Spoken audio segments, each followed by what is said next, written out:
이 사도 바울은 우리 예수님께서 이방인의 사도로 쓰시기 위해서 특별히 다메섹으로 내려가는 길에서 이 사도 바울을 부르셔서 예수 믿게 하시고 그 다음에 그 사명을 허락해 주셔서 이방인을 위해서 복음을 전하는 자로, 이 사도는 보냄을 받았다라고 하는 의미거든요. 그래서 이방인을 위해서 복음 전하는 사람으로 보냄을 받은 사람이 바로 사도 바울입니다. 그렇기 때문에 사도 바울은요, 이 복음을 전하는 사역을 잘 감당하기 위해서 최선을 다했습니다. 특별히 유대인이 아닌 이방인들에게 어떻게 복음을 잘 전할 수 있을까? 그들이 어떻게 해야 하나님의 구원의 섭리 가운데 예수 그리스도께서 십자가에 달려 죽으심으로 그 예수님을 믿는 모든 사람이 구원을 얻을 수 있다라고 하는 놀라운 복음의 내용을 잘 전할 수 있을까? 그 부분에 대해서 깊이 하나님 앞에 기도하면서 하나님의 깨달음의 은혜를 구하면서 특별히 자기 자신이 열심히 내어서 율법에 사로잡혔던 자가 어떻게 예수님을 만남으로 말미암아 복음의 은혜에 사로잡힌 자가 되었는지 개인적인 경험을 잘 거기에 비추어 보면서 복음은 이것이구나. 이 복음을 내가 이렇게 전해야 되겠구나 라고 하는 것을 깨달아 알고 최선을 다해서 자기의 사명을 감당했던 사람이 바로 사도 바울이라 하는 것이죠.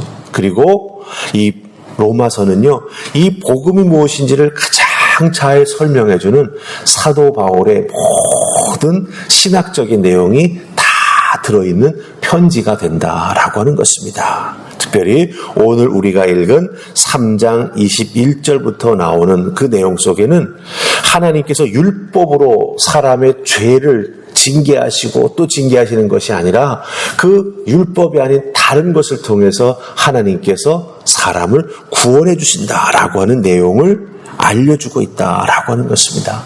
그렇기 때문에 오늘 말씀 속에 나오는 내용이 참 우리가 복음을 바로 이해하는데 중요한 내용을 담고 있다라고 하는 것입니다. 자, 그럼 여러분들 우리 21절 말씀부터 읽어보시면서 오늘 말씀 속에 나타나는 사도 바울이 우리에게 알려주려고 하는 복음이 무엇일까 한번 함께 살펴보십시다. 자, 우리 21절입니다. 찾으셨습니까? 같이 읽습니다. 시작. 이제는 율법 외에 하나님의 한 의가 나타났으니 율법과 선지자들에게 증거를 받은 것이라. 아멘. 예.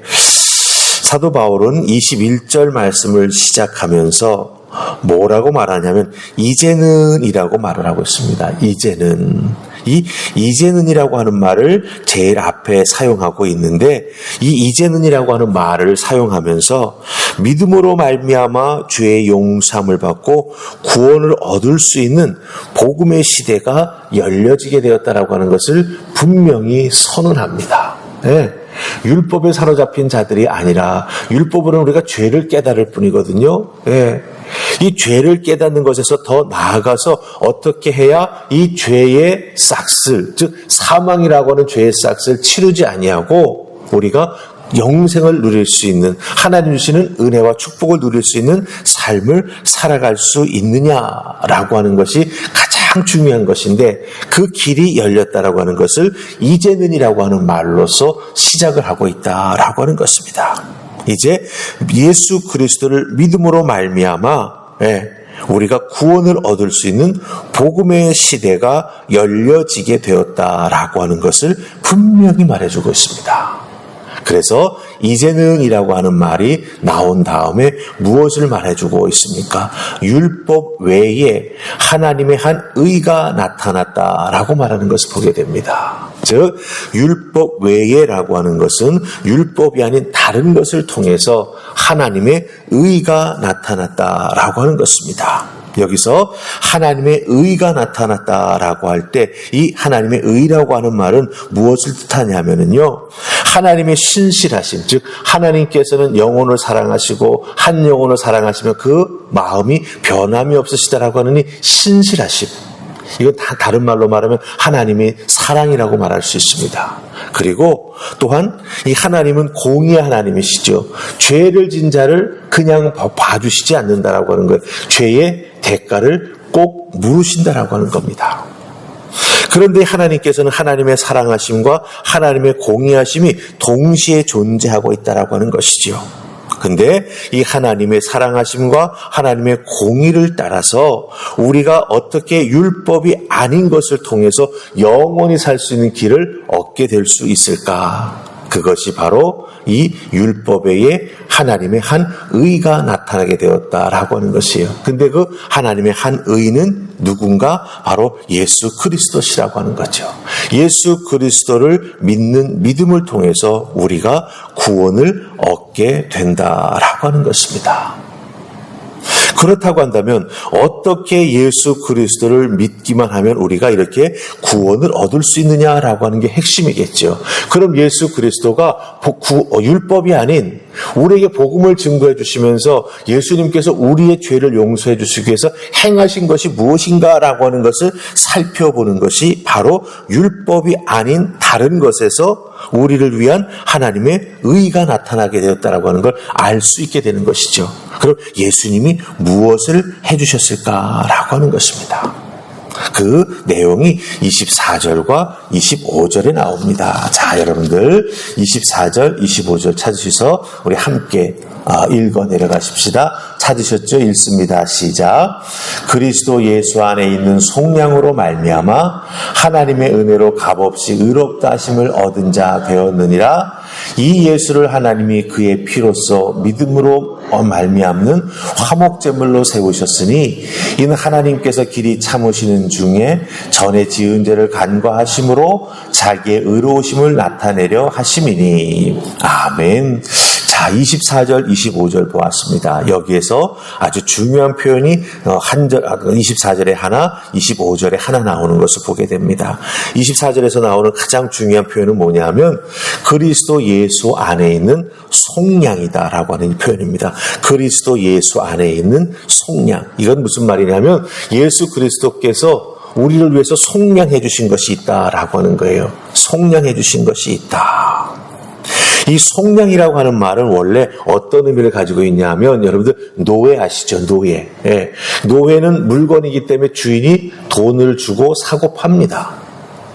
그런데 어떤 주인이요, 예, 그 노예를 자유롭게 해주기 위해서 자기가 노예에게 매겨져 있는 값을 치러주고 그 노예를 데려다가 자기의 노예로 삼지 않고 너 이제 자유롭게 됐으니까 너 이제 자유롭게 살아가라 라고 말하는 것이 이 속량이라고 하는 단어가 가지고 있는 뜻이에요.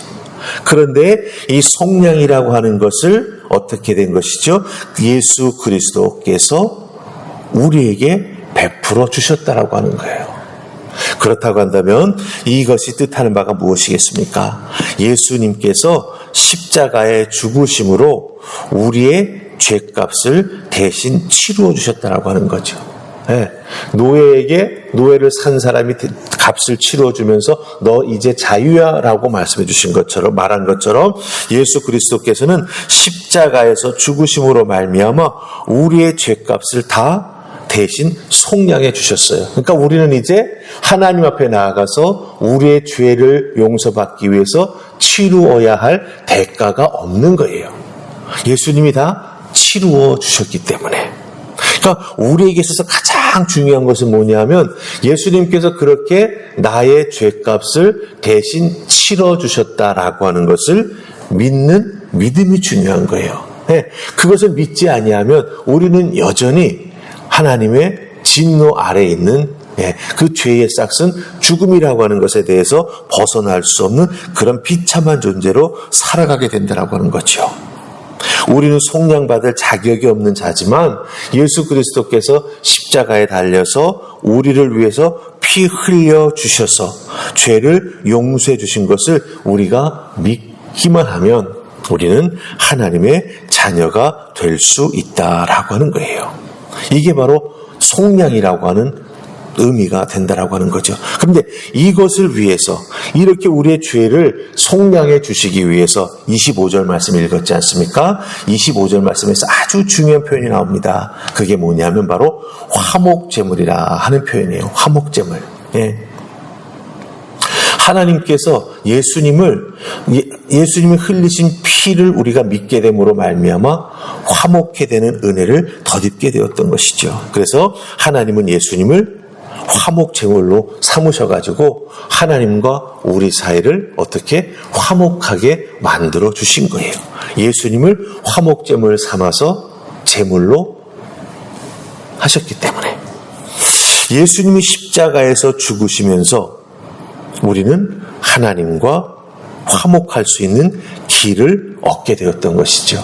예수님께서 화목제물이 되셔서 우리 사이에 죄로 막혀있던 그 담을 헐어주셨기 때문에 우리가 예수님을 믿기만 하면 이제 어떻게 되는 거예요? 하나님을 아버지라고 부르면서 우리가 하나님을 만날 수 있는 놀라운 은혜를 덧입게 되었다라고 하는 것입니다. 그래서 예수님을 믿는 모든 사람은 죄를 속량받아서 하나님과 화목하게 되어서 하나님을 만날 수 있게 되었고 하나님의 자녀가 됨으로 말미암아 하나님께서 허락해 주시는 하나님의 놀라운 은혜와 축복을 이 땅에서 누리면서 살아갈 수 있는 기업을 받는 하나님의 자녀가 되었다라고 하는 것입니다. 이게 바로 정말 사도 바울이 복음을 전하면서 그 복음을 전하는 마음속에 우리에게 설명해주고 싶은 내용을 이렇게 로마서의 말씀 속에 담고 있다라고 하는 것입니다. 그렇기 때문에 우리 꼭 기억하셔야 됩니다. 우리가 예수 그리스도를 믿어서 이렇게 구원의 은혜 가운데 하나님의 아들, 딸로서 축복을 누리며 살아갈 수 있는 것은 어떻게 된 것이냐. 하나님께서 율법 외에 한 의가 나타나게 해주셔서, 즉 예수 그리스도를 통해서 우리를 의롭다 할 수 있는 놀라운 하나님의 구원의 은혜를 베풀어 주셔서 죄를 속량받게 해주시고 예수님이 우리의 죄의 값을 대신 치러 주시고 그걸 통해서 우리가 하나님 앞에 화목할 수 있는 놀라운 은혜를 덧입게 되면서 하나님과 우리가 늘 믿음으로 교통하면서 구원의 은혜를 누리며 살아가는 우리 모두가 되었다라고 하는 것입니다. 그렇기 때문에 우리가 이런 구원의 은혜를 누리면서 이 땅에서 살아가면서 우리가 꼭 한 가지 행해야 될 것이 있습니다. 그게 뭐냐면 27절에 나옵니다. 우리 같이 읽습니다. 27절 같이 읽습니다. 시작. 그런즉 자랑할 때가 어디냐? 있을 수 없느니라. 무슨 법으로냐? 행위로냐? 아니라 오직 믿음의 법으로니라. 아멘. 예, 우리가 이렇게 속량을 받고 하나님과 화목해질 수 있었던 것은 우리에게 뭔가 내세울 것이 있어가지고 그게 그렇게 된 게 아니라고 하는 거예요. 예.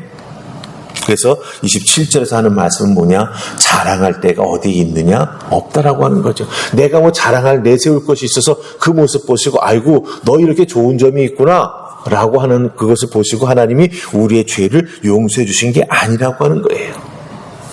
하나님이 우리에게 값없이 주셨고 우리는 그것을 믿음으로 말미암아 구원의 은혜를 누리면서 살아갈 수 있게 되었다라고 하는 거죠. 그렇기 때문에 구원은요 믿음의 선물이다라고 하는 것입니다. 그렇기 때문에 우리는 이 선물 받은 자로서 어떻게 되죠? 우리의 이 믿음을 계속해서 굳건하게 지키면서 우리의 이 믿음을 하나님을 영화롭게 하는 일에 잘 사용해 나아가면서 우리의 이 믿음을 이 땅에서 우리에게 맡겨주신 사명을 잘 감당하는데 사용해 나아가면서 열심히 믿음의 삶을 살아가는 것이 우리에게 주어진 성도의 아름다운 믿음의 삶의 모습이 된다라고 하는 것입니다. 여러분들 한 분 한 분은 예수님께서 화목제물이 되어주셔서 속량함을 받았고 하나님 앞에 나아가 믿음으로 설 수 있는 구원의 은혜를 얻은 자들입니다. 그러니 늘 감사할 수 있는 우리가 되기를 간절히 소망합니다. 나를 내세우고 자랑하는 것이 아니라 나는 아무것도 아닌데, 내가 한 것은 아무것도 없는데 하나님 예수님을 통해서 나를 구원해 주셨으니 이 구원의 은혜 앞에 저는 감사하며 살아가는 믿음의 사람 되겠습니다. 이 귀한 믿음의 자세를 끝까지 지켜나가는 여러분들 다 되실 수 있기를 주님의 이름으로 축복합니다. 아멘. 우리 기도하십시다. 좋으신 하나님 은혜 감사합니다. 오늘 새벽 사도 바울이 로마인에게 보내는 그 편지 속에서 복음이 무엇인지, 그 복음을 통해서 우리가 어떻게 놀라운 구원의 은혜를 덧입고 이 땅을 살아갈 수 있는지 그 놀라운 복음의 진리를 밝히 알려주게 하시니 감사합니다. 이 놀라운 복음의 내용을 저희들 잘 이해하고 또 믿음으로 온전히 믿어 구원 얻는 우리가 되게 하여 주셔서 하나님 앞에 참으로 의로운 자로서 아름다운 믿음의 삶을 살아가는 저희가 되게 하시고, 선물로 얻은 믿음이오니 이 구원이오니 저희들 자랑하지 아니하고 하나님 앞에 늘 겸손하며 감사하는 마음으로 살아가는 우리 모두가 되게 하여 주시옵소서. 오늘 주신 이 말씀의 은혜를 꼭 붙잡고 이 구원의 은혜를 내가 어떻게 이 세상 사람들에게 알게 할 수 있을까? 하나님, 그 부분을 위해서 기도하며 언제나 복음 증거하는 삶을 살아가는 우리 모두가 되게 하여 주시옵소서. 함께해 주실 줄 믿고 예수님 이름으로 기도하옵나이다. 아멘.